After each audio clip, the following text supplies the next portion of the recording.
ഇതപ്പോൾ ചീനിക്കിഴങ്ങ് വിളവെടുക്കുന്ന വീഡിയോ ആണേ. ഇതിപ്പോൾ മുഴുവൻ ഇങ്ങനെ ചാക്കിലിങ്ങനെ നട്ടിട്ട് വളർത്തിയേക്കുവാണ് കേട്ടോ. ഇന്നാൾ നമ്മൾ നിലത്തിങ്ങനെ വെച്ചപ്പോഴേക്കും നമുക്ക് ഒന്നും കിട്ടിയില്ലായിരുന്നു, മൊത്തം ഇങ്ങനെ എലി കൊണ്ടുപോയിരുന്നു.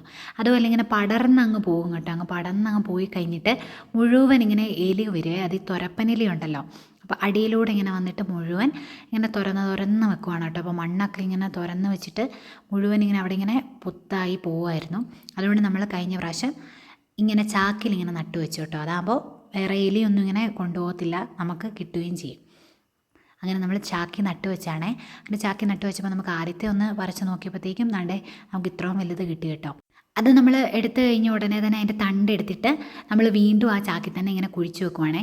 ഇതിന് നമ്മൾ പ്രത്യേകിച്ച് വളമൊന്നും ഇട്ടിട്ടില്ലായിരുന്നു. എല്ലാ ദിവസവും വെള്ളം ഒഴിക്കും. പിന്നെ ചാണകം ഇടയ്ക്ക് ഇങ്ങനെ ഇട്ട് കൊടുത്തിട്ടുണ്ട് കേട്ടോ. ചാണകം ഒഴിച്ച് കൊടുക്കും ഇങ്ങനെ വെള്ളം പോലെ ആക്കിയിട്ട്. പിന്നെ രണ്ടാമത്തെ എടുത്തപ്പോഴത്തേക്ക് നമുക്കിങ്ങനെ കിട്ടിയിട്ടുണ്ട്. ഇതൊരു ബീട്രൂട്ടിൻ്റെ ഷേപ്പ് പോലെയാണ് കേട്ടോ ഇരിക്കുന്നത്. ശരിക്കും ബീട്രൂട്ടാണെന്ന് പെട്ടെന്ന് തോന്നിപ്പോവും. ഇതിൻ്റെ ഒരു തണ്ടിൽ ഒറ്റ ഒരെണ്ണം ഉണ്ടാകത്തുള്ളൂ കേട്ടോ. ഇതിങ്ങനെ പടത്തി വിട്ടാലും അതിന് മണ്ടയിൽ നമ്മളിങ്ങനെ മണ്ണൊക്കെ ഇട്ട് കൊടുത്താലും ഉണ്ടാകത്തില്ല. ഇത് ഒറ്റ ആ മൂട്ടിൽ മാത്രമേ ഇങ്ങനെ ഉണ്ടാകത്തുള്ളേ. വേറെ അപ്പുറത്തോട്ട് പടരുന്ന അങ്ങനെയൊന്നും ഉണ്ടാകത്തില്ല. പക്ഷേ വേറെ ചീനിക്കിഴങ്ങിനൊക്കെ ആണെങ്കിൽ ഇങ്ങനെ പടർന്നു പോയി കഴിയുമ്പോൾ നമ്മൾ അതിൻ്റെ മുകളിൽ ഇങ്ങനെ മണ്ണൊക്കെ ഇട്ട് കൊടുക്കുമ്പോൾ അവിടെ എല്ലാം ഇങ്ങനെ ചീനിക്കിഴങ്ങ് ഉണ്ടാവുമല്ലോ. പക്ഷേ ഇതിനങ്ങനെ ഉണ്ടാകത്തില്ല. അതുകൊണ്ട് ചാക്കി നടുന്നത് തന്നെ നല്ലത്. അങ്ങനെ നമ്മൾ രണ്ട് മൂന്നെണ്ണം ഇങ്ങനെ വിളവെടുത്തപ്പോൾ തണ്ട മൂന്നാമത്തേതിൽ നമുക്ക് ഇങ്ങനെ കിട്ടിയിട്ടുണ്ട്. കണ്ടോ, ആ ഉരുണ്ടിരിക്കുന്നതൊക്കെ കണ്ട ഒരു ബീട്രൂട്ട് പോലെ തോന്നത്തില്ലേ? അങ്ങനെ നമുക്ക് 3-4 മൂട്ടിൽ നിന്ന് നമുക്ക് ഒരു നേരത്തേനുള്ളത് കിട്ടിയിട്ടുണ്ട്. ശരിക്കും ഒരു നേരത്തേനല്ല, അത് കൂടുതൽ കിട്ടിയിട്ടുണ്ട് കേട്ടോ. കുറച്ച് കിട്ടിയിട്ടുണ്ടായിരുന്നു. പിന്നെ നമ്മൾ മുഴുവൻ അങ്ങ് വിളവെടുത്തിട്ടില്ല, കാരണം കുറേ അങ്ങ് പറിച്ചിട്ടാലും അഴുക്കായി പോകത്തല്ലേ ഉള്ളൂ. ഇതിപ്പോൾ വിളഞ്ഞോ ഇല്ലയോ എന്നൊരു ഡൗട്ടൊക്കെ ഉണ്ടായിരുന്നു. അപ്പോൾ നന്നായിട്ട് വിളഞ്ഞിട്ടുണ്ട്. അതുകൊണ്ട് ചെറുതായിട്ട് ഇങ്ങനെ കറുപ്പ് കയറി വരുന്നുണ്ടായിരുന്നു.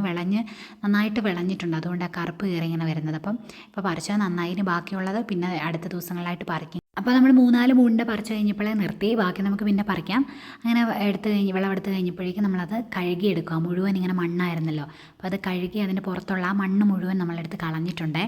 അങ്ങനെ ഇതൊന്ന് ഒടിച്ച് നോക്കുമ്പോഴേക്കുണ്ട് നല്ല വെള്ള കളർ, നല്ല ചീനിക്കിഴങ്ങാണ് കേട്ടോ. ഇത് ചെറുതായതുകൊണ്ട് ആ വെള്ള കളറ്. ഇത് ഇങ്ങനെ കഴുകിയിട്ട് ഇങ്ങനെ നമ്മൾ മുറിച്ച് കാണിക്കാവേ. കഴുകി ഇതിൻ്റെ തൊലി നമ്മളിങ്ങനെ ചിരണ്ടി കളഞ്ഞു കേട്ടോ. എന്നിട്ട് അകം ഇങ്ങനെ മുറിക്കുമ്പം കണ്ടോ ആ ഒരു കളർ അകത്തോട്ടും ഇങ്ങനെ വന്നിട്ടുണ്ട്.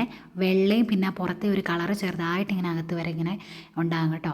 അങ്ങനെ നമ്മളതെല്ലാം നന്നായിട്ട് ഇങ്ങനെ പീസാക്കിയിട്ട് ഇങ്ങനെ പുഴുങ്ങാനായിട്ട് വെച്ച് കേട്ടോ. അങ്ങനെ പുഴുങ്ങി നന്നായിട്ട് ആവി കയറ്റി ഇഡ്ഡലി പാത്രത്തിൽ വെച്ച് ആവി കയറ്റുമായിരുന്നു ചെയ്തത്. പുഴുങ്ങി എടുത്തിട്ടുണ്ട്. അപ്പം രാത്രിക്ക് നമുക്ക് കഴിക്കാനായിട്ട് നല്ല ചീനിക്കിഴങ്ങും അതുപോലെ മുളക് പൊട്ടിച്ചതുമാണ്. അപ്പോൾ ചീനിക്കിഴങ്ങും എടുത്തിട്ടുണ്ട്. നല്ല പച്ചമുളകും ഉള്ളിയൊക്കെ വെച്ച് ചതച്ച നല്ല മുളക് ചമ്മന്തി ഉണ്ടായിരുന്നു. അപ്പോൾ ഇതായിരുന്നു ഇന്ന് രാത്രിക്ക് എനിക്ക് കഴിക്കാനായിട്ടുള്ളത്. അപ്പോൾ പോയി കഴിക്കട്ടെ.